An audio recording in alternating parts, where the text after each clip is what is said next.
na arestuhin para dalhin sa ICC, dapat munang iharap sa lokal na hukuman.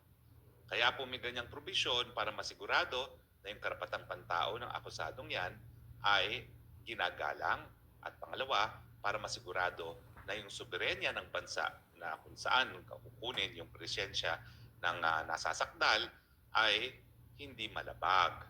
Kasi alam nyo naman kapag isang dayuhang hukuman ang maglilitis ng kaso na nangyari sa isang bansa, yan ay paglabag doon sa soberenya ng bansa kasi kabahagi ng soberenya yung jurisdiction na maglitis sa lahat ng mga kaso na nangyari sa kanyang teritoryo. Sabi nga ng ICJ sa isang kaso na kapag nag-aagawan ng teritoryo, ang basihan na bibigyan ng teritoryo ay yung bansa na makakapagpakita ng pinakamalakas na ebidensya ng soberenya. At ang pinakamalakas na ebidensya ng soberenya ay kung sino naglilitis nga ng mga kaso na nangyari sa teritoryo. Now, hindi po yan natupad sa kaso ni Tatay Digong, kaya sinasabi natin na kidnap siya. Sabi ng mga bangag sa administrasyon nito, um, inaresto raw siya ng kapulisan ni Torre at sinakay sa eroplano papunta ng Dahig dahil ito daw po ay pagtutulungan sa Interpol. Wala naman pong order ng Interpol. Wala po siyang red notice alert. Diffusion order lamang. Yung diffusion order, humihingi sa ibang bansa na tulong para maaresto isang tao, pero humihingi ng tulong ay ang bansang Pilipinas din. Yan ay naging malinaw doon sa pagdidinig ng Senado sa mga pangyayari na nagbunga nga sa pagkakakidnap kay Tatay Digong. Now, kaya naman po kinakailangan na pag-aralan ang panibago pang remedyo para mapauwi si Tatay Digong ay unang-una, ano ba hong nangyayari na kay Tatay Digong sa ICC? 130 days nga po siyang nakakulong na at wala talagang nangyayari sa kanya. Yan ay pre-trial detention. Ang mga abogado po niya, 50 days bago nakapagsampa ng motion na nagsasabi na walang jurisdiction ng ICC. Kung kayo man ang makulong ng 50 araw bago magkaroon ng initial na motion to dismiss, ano naman ang mararamdaman ninyo dahil kada araw ng pagkakakulong ay isang pagkakait sa kalayaan ng isang tao na hindi pa napapatunayan na may probable cause na gumawa ng kahit anong krimen. At ngayon nga po, naghain na ng interim release kasi lahat naman tayo nagnanasa na talagang sana statute. Hindi po siya, in a sense, a human rights enforcement mechanism. Siya isang criminal court. At ang kanyang desisyon ay magre-resulta sa either guilty or not guilty. At kapag ikaw ay guilty, merong ipapataw na parusa. Siyempre po, kinakailangan lahat ng karapatan to due process, pangalagaan din ng hukuman. Ang problema po, hindi lang po ICC ang nagdesisyon na kapag ang jurisdiksyon sa pagkatao ng isang akusado ay nakuha sa pamamagitan ng kidnapping, hindi po yan makakaapekto sa jurisdiksyon ng hukuman dahil ang sabi ng hukuman ng Israeli Supreme Court ay ang sabi nila is main pa. Malay namin, pakialam namin kung paano nakuha ang ganyang ang tao ng akusado, no? Ang importante bigyan siya ng patas at patas na paglilitis.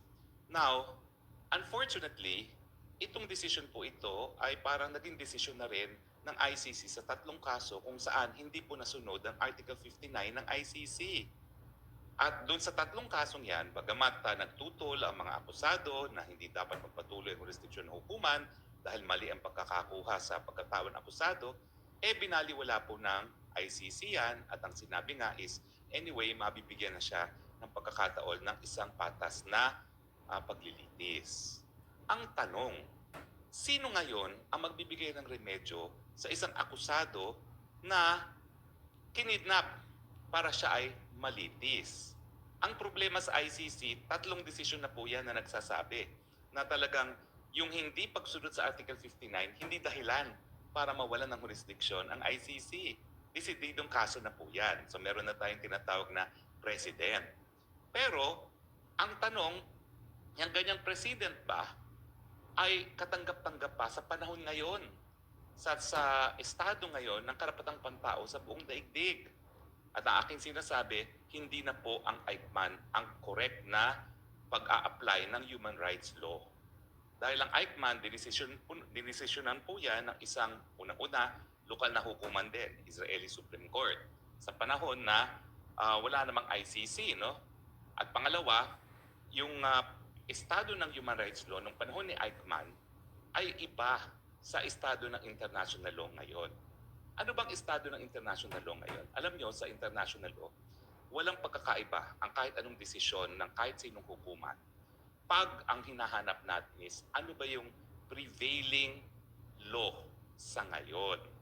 Ang tawag dyan, pag-aari at pinapatakbo ng gobyerno ng Netherlands hanggang dineliver sa Scheveningen detention facility na pag-aari ng Netherlands na nasa lupa ng Netherlands. So ang sasabihin natin, ikaw Netherlands, dahil ginawa mo to lahat ng bagay nito, ikaw ay lumabag sa iyong katungkulan o katungkulin sang-ayon sa ICCPR at sa European Court of Human Rights. Now, ang nagiging concern ng mga abogado ng tatay ni Tatay Digong, paano mo itidemanda ang Netherlands? Ang Netherlands, isang bansa na nais natin na mag-house arrest kay Tatay Digong. Well, alam mo yun po, yung pag-iisip na yan, laos na po yan.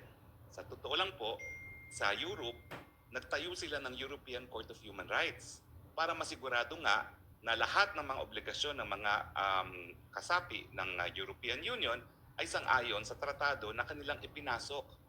Ibig sabihin po, wala pong personalan yan. Institutionalized po yung kaso at napakadaming kaso na sinasampa dyan sa European Court of Human Rights na mga ordinaryong mamamayan ang nagsasampa ng kaso laban sa kanilang estado. Natural, dedepensa ang Netherlands. At ang posibleng depensa ng Netherlands ay naku, wala akong ginawa dyan. Ang ICC ang gumawa dyan at ako'y host state lang. Pero hayaan yung sagutin nila yung tanong, bakit nyo pinapasok na walang passport, walang visa? Bakit ang tao nyong sumundo? Bakit ambulansya nyo nagdala sa ospital? Bakit ambulansya nyo nagdala sa ospital papunta ng kulungan?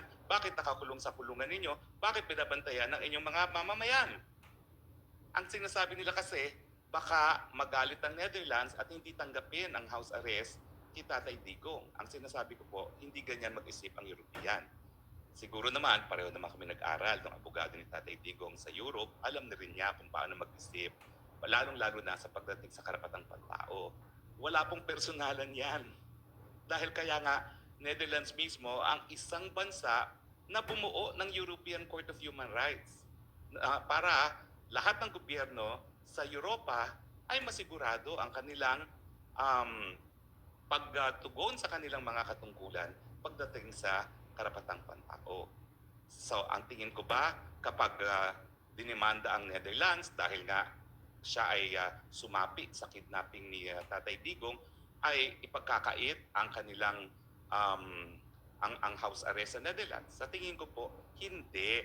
Kasi kung tatanggapin nila si Tatay Digong para sa house arrest dito, yan ay batay doon sa mga konsiderasyon ng Netherlands outside of doon sa magiging desisyon ng sarili niyang hukuman kung lumabag nga sa karapatang pantao ang Netherlands sa karapatan ni Tatay Digong. Bakit magagalit ang Netherlands kung sarili niyang hukuman ang magdedesisyon na lumabag ang Dutch government sa karapatang pantao ni Tatay Digong? Di ba? Hindi naman madrama ang gobyerno. Kapag nagkaroon ng ganyang desisyon ng kanilang hukuman, susunod lang yan. Hindi ko lang alam kung bakit siguro iniisip ng abogado na magagalit ang Netherlands kasi hindi naman siya.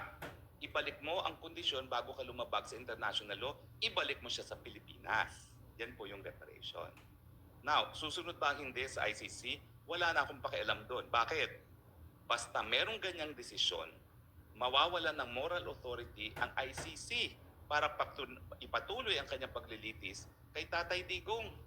At posibleng ito pa ang maging dahilan para ma-dismiss nga ang kaso dahil sa lack of jurisdiction. Dahil sa totoo lang po ngayon, nagdududa ako kung epektibo pa yung argumento na lack of jurisdiction dahil ang mga bangag sa gobyerno natin ang siyang nagsasabi na kinikilala pa nila ang jurisdiction ng ICC sa pagdala nila dito kay Tatay Digong na sapilitan at labag mismo sa Rome Statute at sa kanilang pagtutulungan sa mga testigo na tatayo laban kay Tatay Digong. O kung hindi